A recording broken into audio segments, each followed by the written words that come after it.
Haïti, alors que l'inflation fait des ravages, que le gouvernement Moïse est de plus en plus contesté. On accuse le président de corruption, des scandales massifs sont exposés au grand jour et de plus en plus, Jovenel Moïse est forcé de payer et d'équiper des gangs criminels afin de réprimer les manifestations. Avec l'appui secret de l'État, ces gangs deviennent rapidement de véritables organisations paramilitaires avec un contrôle grandissant sur la société haïtienne. Étant donné la controverse initiale face à l'élection de Jovenel Moïse, il existe un débat intense quant à la durée de son mandat. Rapidement, le conflit tombe dans l'impasse et le gouvernement devient dysfonctionnel alors que Moïse s'accroche en repoussant les élections et en dirigeant par décret. La tension monte. Dans les coulisses, on entend des rumeurs de complot et de coups d'État contre le président. Finalement, la nuit du 7 juillet 2021, Jovenel Moïse est assassiné par un groupe de 28 mercenaires venus de l'étranger. On apprendra plus tard que les hommes ont été recrutés par une firme américaine du nom de CTU Security, la même entreprise impliquée dans la tentative d'assassinat du président vénézuélien Nicolás Maduro en 2018. Encore aujourd'hui, plusieurs théories compétitionnent pour expliquer les événements, mais la théorie la plus fréquente demeure la suivante.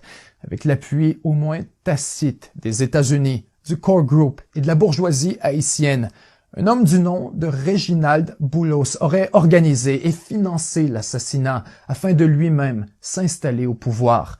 Non seulement Réginald Boulos est un fervent opposant de Moïse et lui-même un candidat aux élections présidentielles, mais encore plus, c'est l'un des principaux supporters des coups d'État de 1991 et 2004 contre Jean-Bertrand Aristide, en plus d'être un proche collaborateur des États-Unis, ayant siégé auprès de Bill Clinton sur le très fameux Fonds de reconstruction haïtien évoqué plus tôt.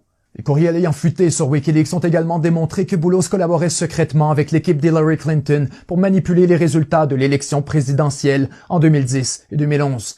Boulos nie toute implication dans l'assassinat. 2 jours avant les événements, il retient les services d'un lobbyiste afin de représenter ses intérêts à Washington. Lorsque Moïse est remplacé, le premier geste du nouveau premier ministre est de déclarer un état de siège et quelques heures plus tard, il demande officiellement, au nom d'Haïti, une intervention militaire des États-Unis. Bien sûr, les Haïtiens sont en colère et totalement opposés à une telle idée, donc le Sénat désigne un nouveau président. Les États-Unis s'y opposent et installent plutôt Ariel Henry, qui sans jamais avoir été élu devient président et premier ministre avec plein pouvoir sur les affaires du pays.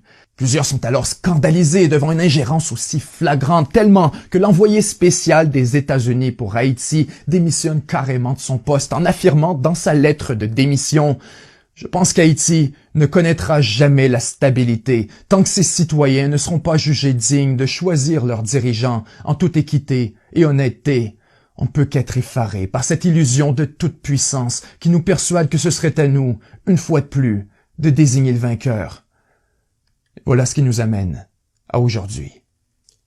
La situation sur le terrain se dégrade rapidement, alors que les finances publiques sont à leur plus bas, que l'inflation fait des ravages et que les gangs de rue se sont largement retournés contre le gouvernement.